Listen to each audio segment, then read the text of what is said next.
We all have fears, but we don't always realize that we actually are making our fears come true when they don't have to. Welcome everyone to another video. Welcome to the Balanced Blackwood Tribe. I'm Annie, your Silicon Valley Sage Sister, here to bring consciousness to the forefront of your daily life to make life a little kinder and simpler. So, making our own worst fears come true for ourselves, and more importantly, how to not do that. Well, let's start with the how so that we can get to the how not to. We have a way of letting our mind convince us that our fears are inevitable. And when we do this, instead of then doing the things that would prevent our fear from happening, because we think our fear is inevitable, we want to get it over with. So we end up doing all of the things that ensure our fear comes true by dropping into an autopilot and letting our mind run the show. But we don't have to do this. With just a little bit of mindfulness, when our fear comes up, we can actually prevent our fears when they're the things that we are in control of, which often are many of them. We don't have to experience our fears becoming a reality. They always say that the first step to solving any problem is recognizing you have one. Well, that goes for not making your fears a reality. That goes for solving any problem you have, is first recognizing that the problem is coming up within you. Because when you can do that, that's the mindfulness I'm talking about. When you can do that, when you can recognize, hey, this fear is coming up, then you can do what I talk about, choosing again, rather than finding yourself on the other side wondering, why did I let this happen again? Why did this happen to me?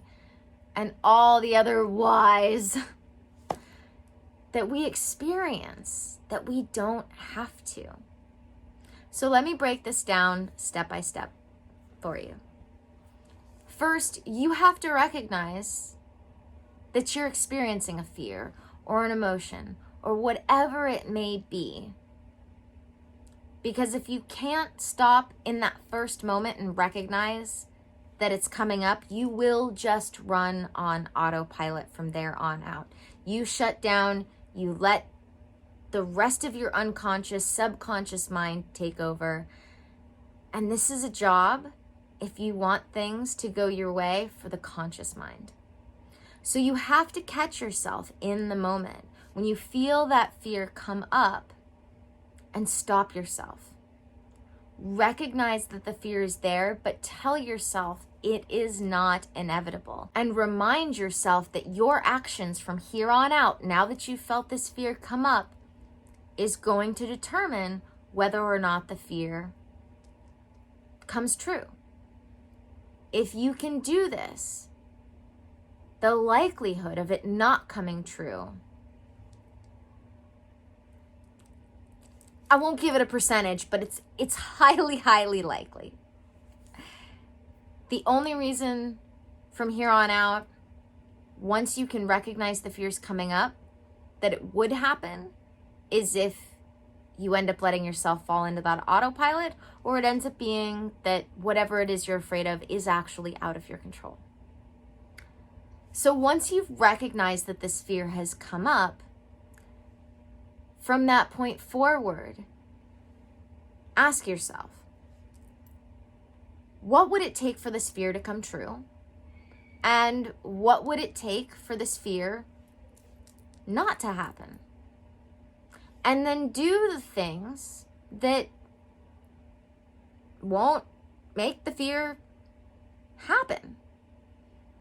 It's actually quite that simple. It's just not always that easy because we let ourselves get tricked by our mind into thinking, oh, it's just inevitable.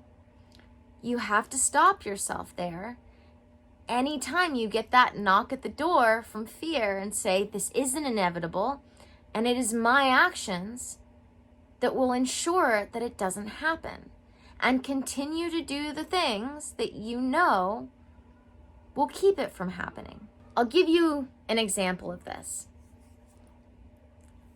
Someone is afraid they're going to be abandoned by somebody else.